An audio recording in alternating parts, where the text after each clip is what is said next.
massive between me. I mean, these kids are the most straightforward, honest witnesses I've ever known. However, they all started out, and they ran up the ridge where there's a path. Pardon me, didn't the little boy have his dog with him? Well, a dog, a collie dog, belonging to another house, not Mrs. May, nor the 18-year-old, but there was a collie-like dog that was there. Yeah, thank you, John, for reminding me of that. It's a very important thing in the case. It started off with them. Well, they came to a gate which was chained, and they unchained it, but being good country folk, when they gone through the gate, they rechained the gate. It's rather You know the important height point. of that fence? That gate was I think a 5-bar, but it was up almost by my neck, and I'm exactly 6 foot tall. It was a high gate. You were actually down there after this event took place. We you arrived investigated there, it. every point of it. With Gray Barker. Gray Barker arrived while we were there, but we had some other friends, some scientists up from Monsanto Chemical, one of whom is a great photographer, Walter. And I photographed every single thing of this. We mapped it and surveyed it. We searched the ground almost inch by inch. And as the facts fall into place, I'll tell you of them. But this gate is important. It was a high gate, and they rechained it, and they went on up this path, by which time it was very nearly dark. And they turned the flash on. The dog by this time had run ahead. Now, what they saw up there, they were within paces of this thing. And I think enormous fortitude was shown by those people in walking up to a completely unknown object, which they pointed out to me a house, an outhouse, sort of little barn. And I said, how big was it? And they said, about that size. We measured that little 2-story barn, but it was 22 foot high. They said this thing had landed with the nose, the blunt end down, so it formed not exactly a pear, but it was more like an ace of spades, sort of standing up in the field, sticking up. And they walked up to within certainly 50 paces of it, according to their description, at which time it was standing upright and making no noise, but was pulsing with very bright light from cherry red to very pale orange. I'll jump ahead of my story for a minute and say it wasn't until way at the end, when we had questioned all these people, or at least all the kids, together in various combinations of 2, 3, 4, and 5, and singly, and then mixed them up again, and for 3 days we went on, and they never deviated from their stories one single iota. And if you can tell me that a bunch of 12 kids can get together and make up a lie and stick to it for 10 days under the most grueling circumstances, because there were professional reporters there. Did you interrogate them individually? Individually, in combinations of different 2s and 3s and 4s and all together, and over 3 days, and there was never in the evidence, and we have it taped and we have it written down, there was never a mistake. Some added a few touches which were not exaggerations. Some of them became a little doubtful as to whether it was just as they said the first time or the second, but they never deviated in their overall story, and I think that's very, very a powerful factor in evaluating the whole thing. And it wasn't until right at the end that one of the younger kids, I don't remember which one now, I said to him, well, weren't you frightened of being burnt with this thing? He said, but mister, it wasn't hot. We'd naturally, everybody had supposed that because of this tremendous light that the thing was hot and was pulsing. Oh, no. He said, it's like a neon sign. He said, it's not hot. It wasn't hot.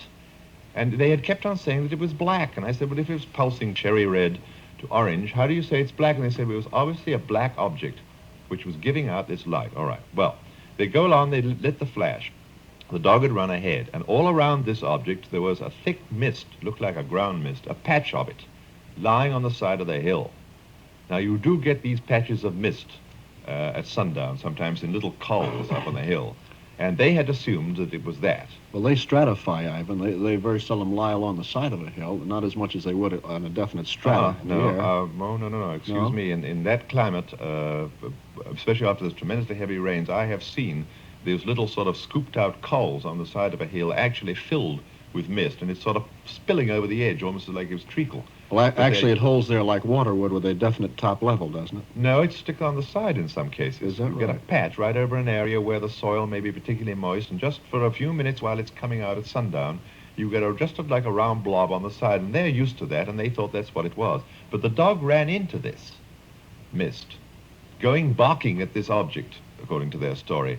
He immediately set up a howl and took off practically with the speed of the light down to the village, and was subsequently found having vomited all over a veranda and subsequently died.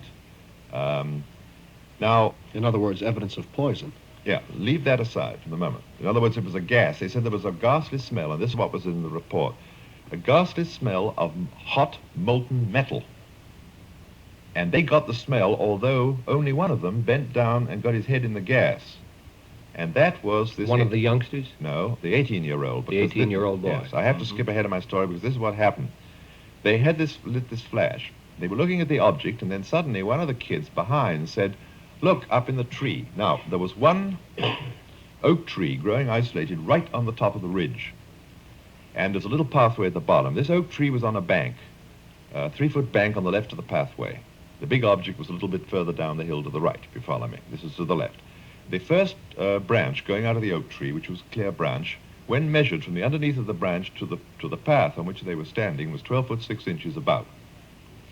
Now this kid pointed up to this branch, and underneath the branch, apparently suspended in the air, was a creature or a thing or an object about the size of a very heavy-set man, but obviously contained in some kind of suit, or what looks from their drawings, their composite drawing. They all did sketches, and we put a composite of it. It looks exactly like one of the most modern naval diving suits, which is solid.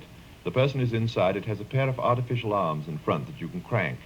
The head goes into a headpiece which has a glass plate in the front, silicone glass plate, and it's got lights in it so that you can see in the dark. And the whole thing is suspended in water, mostly by gas tanks, so that there's no great weight on the wire. So the wire that lets it down is nothing much more than an anchor and has the telephone cable and so on going. Now, this thing looked for all the world like that in the drawings. At first, they thought it was a 12-foot giant thing standing there because the bottom half of it, if it had any, was lost behind a lot of little tall grass and briars and Well, stuff. this mist, too, covered it. No, didn't the it? mist was down to the right by the big object. Down to the right. This was perfectly clear up to the left on this little bank. And there was first the bank and then all this vegetation, this herbage growing on it. And this thing was sticking out at the top of the herbage, but underneath the first limb of the tree. You follow me? They thought it was a coon at first because they saw what they thought were two eyes. They described them as being pale blue, held close together and like very dim flashlight beams, were coming out of the plate glass window on the front of the head of this whatever it was. They were fixed beams, but the thing was turning slowly around, waving from left to right and right to left, as if it was searching the horizon with these beams. I may interject here that that particular point is the highest in the whole area, and standing where that object was, you can see 14 light beacons scattered over the mountains, away over West Virginia and down into Virginia and right back up the other side. In other words, somebody suggested that this thing was looking for its colleagues or was looking to find out where it was. But apparently when the flashlight came on, the object tilted over so that these two little beams came down and concentrated on them, and then immediately began to silently drift through the air, sort of in a half circle, towards them and around to the left, to go down from its left, to go down towards the big pulsing object, the red thing that was lying in the field. So scared were they when this tremendous thing came towards them, which was of a sort of aluminum gray color, but reflecting the color of the bushes and such, which gave the idea of greenness, because one little man, green man always, that's per the newspaper edition. They were so scared, the guy dropped the flash, and he bent over to pick it up, and in doing so, he got his head into this ground mist. Well, to jump ahead again, he became so violently ill as a result, they called a doctor half an hour later down to the house, and who didn't use a stomach pump, but everything short of it. And also it seemed to have had an extraordinary psychological effect on him because he was a fine, upstanding young man. But he absolutely and positively refused, even the next day, to go back up that hill. It seemed, and he was in a frightful state that night. The doctor was really worried about him. He was completely knocked out. However, but of course they all took off, and I don't blame them when this thing started to sail through the air towards them. How about the gate? Well, I know, John, you like the gate part. I got this from the littlest one of all. I think his name was Johnny Nunn. I was asking them at various points, well, what happened when you came to the gate? And no, not that kind of gate at all. This was a 5-barred gate, and the space between the hunks of wood was